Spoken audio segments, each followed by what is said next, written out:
সবাইকে স্বাগত জানাচ্ছি। আজ থেকে প্রায় 2 বছর আগে 31 আগস্ট 2024 রাজ্য মন্ত্রিসভা কিছু গুরুত্বপূর্ণ সিদ্ধান্ত নেওয়া হয়েছিল। সেখানে প্রথমত কনস্টেবল 916খানা পোস্ট ফিল আপের সিদ্ধান্ত হয়েছিল। আমরা মন্ত্রিসভার যে সাংবাদিক সম্মেলনটা সেটার এক ঝলক দেখে নেব। জেআইবিটি টুর মাধ্যমে group C group D category অনেকগুলো পোস্ট ক্রিয়েশন হয়েছিল এবং 218 জন এসআই নিয়োগের সিদ্ধান্ত কিন্তু সেই মন্ত্রিসভা হয়েছিল। আমরা দেখে নিই এক নজরে সেদিন মন্ত্রিসভা একটা ঝলক কি সিদ্ধান্ত হয়েছিল। মন্ত্রিসভাটা হয়েছিল কবে? 31 আগস্ট 2024। আরেকটা গুরুত্বপূর্ণ সিদ্ধান্ত, necessary approval towards filling up of an additional 916 vacant posts of constable, man and woman in Tripura Police through direct recruitment. Home Department এর অধীন 916 জন কনস্টেবল, ম্যান এন্ড ওমেন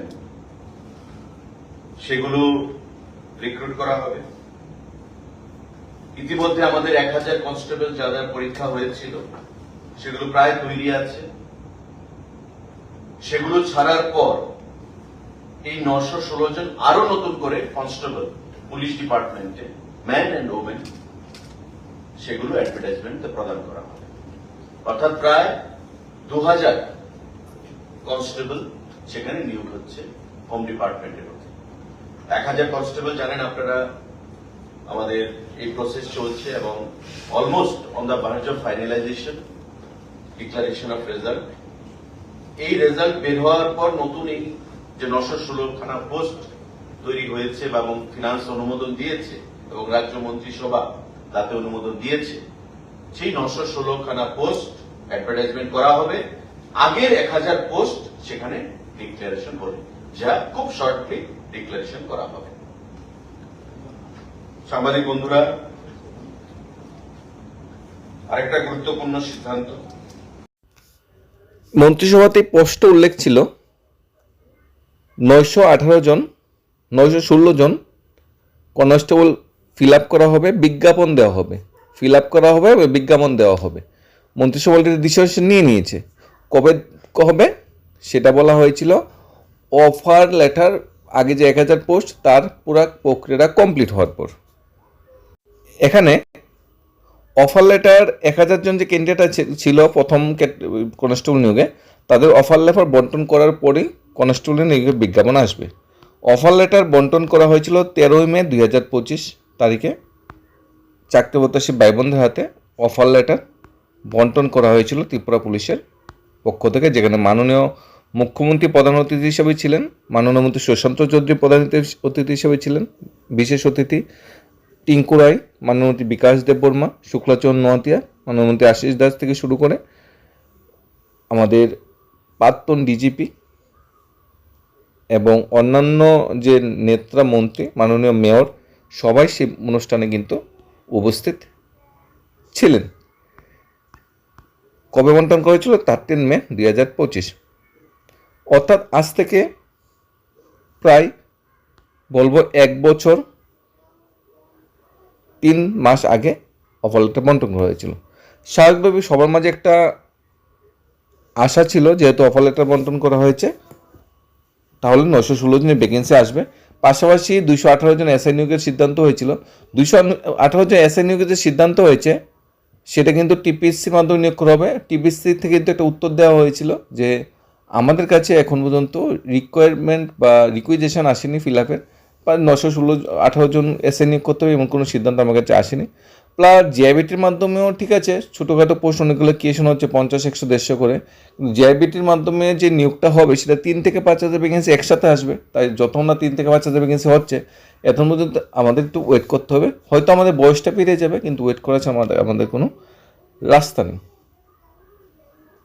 কিন্তু কোশ্চেনটা তখন জাগে যখন অলরেডি 31 আগস্ট 2024 সিদ্ধান্ত হয়েছিল বিজ্ঞাপন দেওয়া হবে, ফিল আপ করা হবে 916 জন কনস্টেবল। তাহলে ঠিক তার 2 বছর পরে আরেকটা মন্ত্রিসভা বৈঠক বসেছে, যেটা এই মাসে বসেছে, সেটা আমরা এক নজরে দেখে নিন। জিআরবিটির মাধ্যমে। আমাদের আরেকটা গুরুত্বপূর্ণ সিদ্ধান্ত এবং একটা বড় নিয়ম, হোম ডিপার্টমেন্টে 916 জন 916 number vacant post of constable, man and woman in Tripura Police by direct recruitment. Tripura পুলিশের অধীন 916 জন কনস্টেবল নিয়োগ করা হবে ডাইরেক্ট রিক্রুটমেন্টের মাধ্যমে। আজকে ক্যাবিনেট মিটিং এ সেটা সিদ্ধান্ত গ্রহণ করা হয়েছে এবং রিক্রুটমেন্ট পলিসি সেটাই থাকবে যেটা পুলিশের রিক্রুটমেন্টের ক্ষেত্রে হয়। আপনারা জানেন ফিজিক্যাল টেস্ট হয় একটা, তারপরে রিটেন টেস্ট হবে, তারপর ভাইভা বসি হবে। সেখানে বোর্ড থাকবে ডাইরেক্টর জেনারেল অফ পুলিশের নেতৃত্বে এবং এই রিক্রুটমেন্ট প্রসেস সম্পূর্ণ হবে। 916 জন constable post man and women Tripura পুলিশের অধীন নিয়োগ করা হবে। আজকে ক্যাবিনেট বৈঠকে সেটা গুরুত্বপূর্ণ সিদ্ধান্ত গ্রহণ করা হয়েছে। এখানে দেখা যাচ্ছে একই পোস্ট যেটা 2024-এ সিদ্ধান্ত হয়েছিল ফিল আপ করার এবং অ্যাডভার্টাইজমেন্ট দেওয়ার ফাইনাল, সেই পোস্টগুলো আবার 2026 সালে আবার সিদ্ধান্ত হলো। আবার 2027-28 আবার সিদ্ধান্ত হবে কি না সেটা বলা যাচ্ছে না, কিন্তু একই পোস্টে মন্ত্রিসভা দুইবার সিদ্ধান্ত হয়েছে।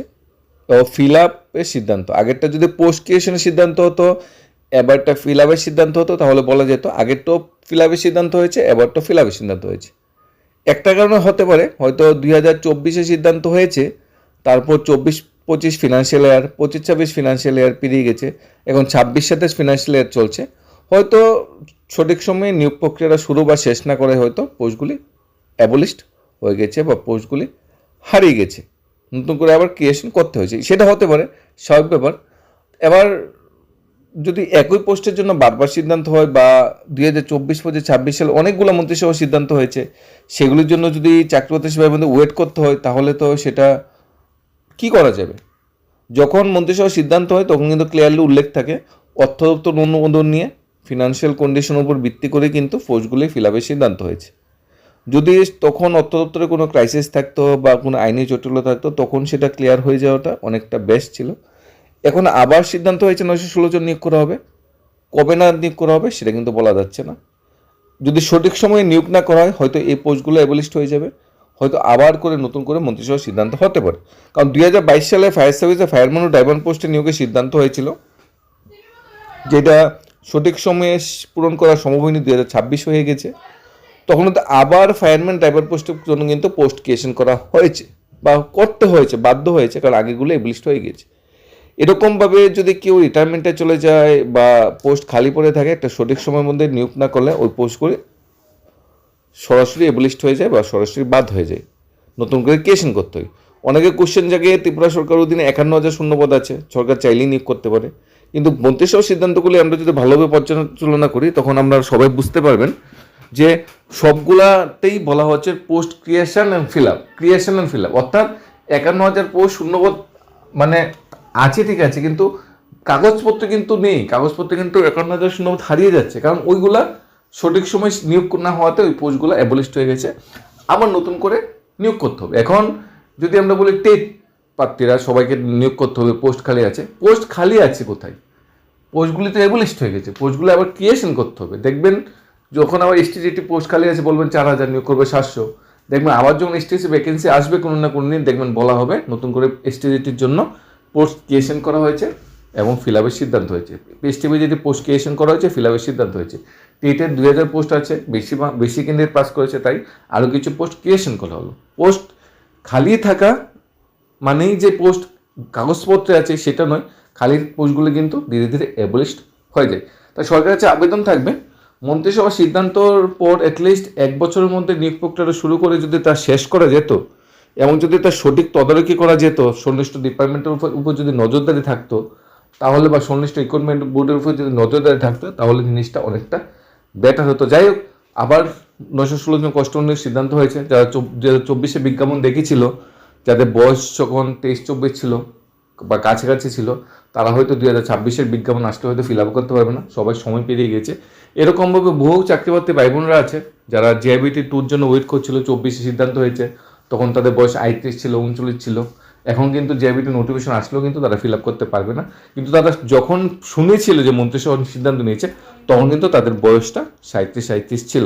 তাই সঠিক সময়ে সিদ্ধান্ত হওয়ার পরও অথবা অনুমোদন পাওয়ার পরও যদি নিয়োগ না হয়, তাহলে কিন্তু চাকরি প্রত্যাশী ভাই বোনদের যে সুযোগটা কিন্তু হারিয়ে ফেলে, আর সুযোগটা কিন্তু তাদের কাছে আর ফিরে আসে না। তাই সরকারের কাছে অনুরোধ থাকবে, পোস্ট ক্রিয়েশন হলে সেটা যাতে সঠিক সময় ফিল আপ করা যায়, সেটা সঠিক সময় ফিল আপ করার জন্য যে কাজগুলি করার সেগুলি যদি করা হয়, পোস্ট ক্রিয়েশন থেকে একটু হাতের অফার লেটার বন্টন, জয়নিং পর্যন্ত পুরোটা প্রক্রিয়া যাতে স্বচ্ছ উপায়ে সঠিক সময় যাতে কমপ্লিট করা হয়, যাতে ম্যাক্সিমাম চাকরি প্রত্যাশী ভাই বোনরা উপকৃত হয়। পোস্ট ক্রিয়েশন করলাম, সেটা ফাইনাল স্টেজে গেল না, সেটা অফার লেটার বন্টন পর্যন্ত গেল না, তাহলে সেই পোস্ট ক্রিয়েশনটি কিন্তু মানুষের বা বেকার চাকরি প্রত্যাশী মনে খুশির বাতাবরণ তৈরি করতে পারে না। গত মন্ত্রিসভার যে আমরা হয়েছিল তার আপডেটটাও আমরা ইউটিউবে দিয়েছি, বা বিভিন্ন মন্ত্রী মিনিস্টার ফেসবুক বা বিভিন্ন প্ল্যাটফর্ম দিয়েছে। সেখানে ম্যাক্সিমাম কমেন্টগুলো এটাই আসছে যে পোস্ট ক্রিয়েশন হয়েছে, ফিল আপের সিদ্ধান্ত হয়েছে, কিন্তু বাস্তবে তো গত 2 বছর অনেক সিদ্ধান্ত হয়েছে, ম্যাক্সিমামগুলোই তো বাস্তবে পরিপূর্ণ হয়নি। তাই সবাই সে বিশ্বাসটা করে উঠতে পারছে না সে মন্ত্রিসভার সিদ্ধান্তকেও। তাই একমাত্র একটাই রাস্তা, যত কাজ করা, সঠিক সময়ে কাজ করা, তাহলে বেকার চাকরি সেভাবে বিশ্বাসটা ফিরে আসবে। সবাই দেখছে, সবাই বুঝছে যে হ্যাঁ পোস্ট ক্রিয়েশন হয়েছে, ফিল আপ সিদ্ধান্ত হয়েছে, কিন্তু সবাই এটা বুঝতে পারছে না কবে ফিল আপ হবে, কবে অফার লেটার বন্ধ হবে, কবে ফাইনাল স্টেজ কমপ্লিট হবে। সেটা ত্রিপুরা পুলিশ হোক, সেটা জেল পুলিশ হোক, ফায়ার সার্ভিস হোক, স্পেশালিটি হোক, টেট হোক, সব কিছুতেই পোস্ট ক্রিয়েশন এবং সর্বশেষ অফার লেটার বন্ধ, পুরো প্রক্রিয়াটাকে একটা সঠিক সময়ের মধ্যে এনে দাঁড় করানো দরকার, যাতে সবাই বুঝতে পারে যে হ্যাঁ মন্ত্রিসভার সিদ্ধান্ত হয়েছে, মানে যে আমরা যে খুশিটা, আমাদের মুখে যে হাসিটা এসেছিল মন্ত্রিসভার সিদ্ধান্ত পর, সেটা বাস্তবে সফলতা বা সাকসেস হয়েছে। ধন্যবাদ।